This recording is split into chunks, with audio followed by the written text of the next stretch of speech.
Conover Jr.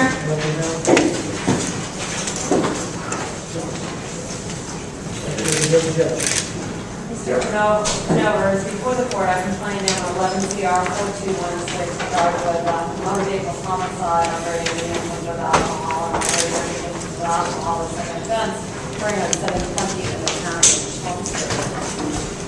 Sir, do you understand those charges? Pardon me? Do you understand the charges, sir? Yes, I do. Okay, and I feel you plead on that. And do you want a lawyer appointed to represent you? $150 training fee. Serious, Your Honor. Yes, Your Honor. Your Honor, thank you. The Commonwealth is seeking $5,000 cash bail to ensure this defendant's appearance for each and every court date. In addition, the Commonwealth is seeking the condition of no driving without a valid license. It's my understanding that it may be suspended at this point for immediate threat. Your Honor, the facts underlying this case, yesterday at approximately 6 p.m., officers of the Chelmsford Police Department were dispatched to 5 Conover Lane for a report of a female who had just taken the fall out of that home. They observed an elderly male who was standing in the cul-de-sac at the end of Conover Lane, and an elderly woman who was laying down on her right side on the ground next to where the male was standing. That male was identified as Harry Conover Jr., the defendant before you. The female on the ground was identified as Sandy Conover, who was his wife. Your Honor, the officer immediately determined that the female was not breathing, and the paramedics were called on scene and began to do chest compressions and perform breaths using a bag-belt mask. They did speak with Mr. Conover, who stated that he had come home and he and his wife had gotten into an argument, and she had been out at lunch and returned home intoxicated. He also admitted that he had been drinking as well. He stated that he had 2 shots of vodka. The officers noticed that there was a strong odor of alcoholic beverage emanating from his breath. In addition, his eyes appeared to be glassy with bloodshot.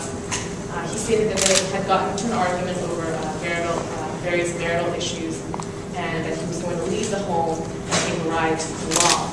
It was that point that he left the home and then got into his Ford Bronco and turned the car on and began to drive up his driveway. He stated that his wife Sandy emerged from the house and ran up to the passenger side door and began banging on the windows.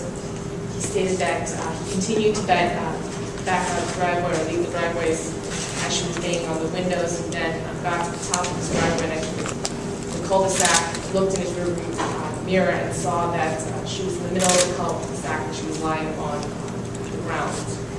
He stated that he believed that she had been faking it and had just faked the fall and was lying there and left. He stated he made it approximately around the block and determined that he should probably go back to check on her. When he came back drove around the block and came back to his street, that he found her still laying on the ground and called 911. Your Honor, the officers on the scene did perform a PBT of Mr. Conover Jr., the result of which was a .09. He was asked to do the alphabet test, which in the officer's opinion, he failed based on the slow and deliberate manner of speech. He was asked to do some other field sobriety tests. The one-legged stand stated that he had some issues with his legs. Your Honor, he was given a breathalyzer test at the station sometime after. That result was a .06. In speaking with the paramedics and the portable, that's correct, Your Honor, Ms. Conover was transported to Lowell General Hospital, where she was ultimately determined to be deceased. They reported that she had a collapsed lung and suffered some type of blood force trauma to her chest and shoulder area. Officers on scene went back. They observed a white scuff mark in the area of the driveway at 5 Cranberry Lane. In addition, there were several small blood stains as well as some vomit. It's my understanding from the police report, Your Honor, that the vomit came up during the chest compressions that the paramedics were performing on Ms. Conover. Your Honor, it's my understanding that Mr. Conover only has one entry on his board of probation record, which was a 1989 OUI out of the Conover District Court. There are no defaults on the for probation. However, based on the seriousness of the offense, Your Honor, the fact that it is a motor vehicle homicide while the defendant was OUI and alleged, and based on the seriousness of the potential penalties involved here, Your Honor, the Commonwealth would suggest that a $5,000 cash bail is necessary and adequate to ensure this defendant's appearance. In addition, Your Honor, the Commonwealth would ask for the condition of no writing. Yes. Thank you, Your Honor. Just briefly, obviously, this is right now as charged for intoxication alleged on the southeast of Conover. As you just heard from the district attorney's office, blood alcohol test at the police station was transported immediately there from the scene. It was .06. It's certainly not a live issue moving forward in the case. It doesn't appear, based on the facts in the Chelmsford Police Department police report, this is anything beyond an extremely devastating and tragic accident for this family. The Conover family is here today to support their father. With this situation, the facts seem to suggest that Mrs. Conover spent 3 to 4 hours at her neighbor's house next door and consumed a bottle of wine. The neighbor told police that she returned visibly intoxicated to her home, initiated a confrontation and an argument with her husband. He got in his vehicle to cool off, to get away from the room and take a little time. And she then chased after him, running after him with the vehicle, grabbing onto him with the vehicle as it was departing. Mr. Conover then drove out and immediately turned around and returned. He called 911 when he realized his wife appeared very injured. He stayed on the scene. He spoke to police, spoke at the scene, and then again at the police station, gave the police his keys. He brought them into his home because they wanted to get a sense that this was a domestic situation involving violence. The police note and the police reporters note there's no furniture overturned, no signs of any kind of domestic violence. And it's not alleged in the case.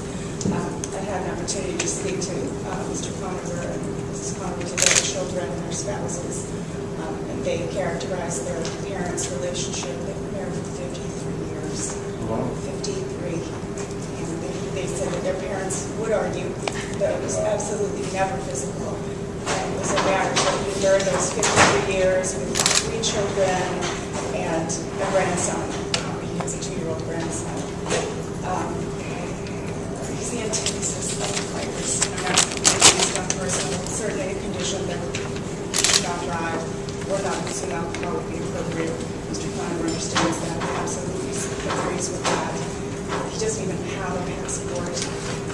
His family describes him as a homebody. He's lived in that home. He owns the Conover's own home on Cranberry Lane. They've lived in it together for the last 30 years. Mr. Conover describes his wife as his entire world.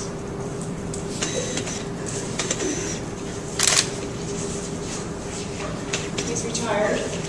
He worked at Raytheon. He was a software engineer, principal engineer as a software engineer there before he retired. Before that, he worked in New York at the General Railway Signal Company. He was the manager of systems engineering where he designed control systems for rapid transit and railroad systems throughout the United States. He has a physics degree from Drexel University in Philadelphia. He participated in Rodson College. His family, I just asked the court, they sit behind me. His daughter, Laura, and his other daughter, Susan Conover Maza, they're here with their spouses. Susan Conover Maza and Hakeem Maza live in Boston, Massachusetts, and they've indicated that they'd like their father to come home and live with them. They were concerned about his well-being, living alone. They said that his wife took care of all his medications and his health care, and they'd like him to speak with them. Laura Conover lives in Nashville, New Hampshire, with her husband, James Murphy. They're also both present today. They have a brother, Robert Conover, who has a son, Conover's grandson. Robert lives in the California area. He's not here today, but he was well last night to support his family in this difficult time. There's some medical issues I'd like to discuss with the court sidebar. Please.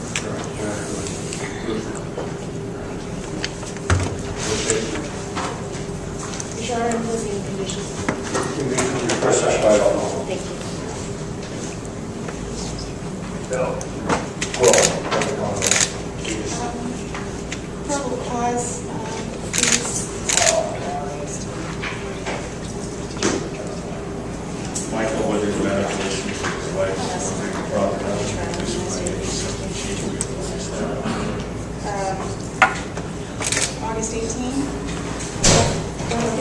that Mr. Conover is not in custody. That's true, actually, I apologize, since we give a little more time. Later in August or early September would be appropriate, sort of, court's availability. Any day. Okay, how about Thursday, September 1st? All right, so we continue until 9/11, probable cause here in the first session. So if you're arrested again, charged with a new criminal offense, while the case remains open, your person known as cognizance on this matter, but you go, and be held without bail for up to 60 days. The condition, be no alcohol and no driving. Thank you, Mark. Right, with your permission, we're going to allow all. Sure. That way we get the medical conditions downstairs. Thank you. 9/1.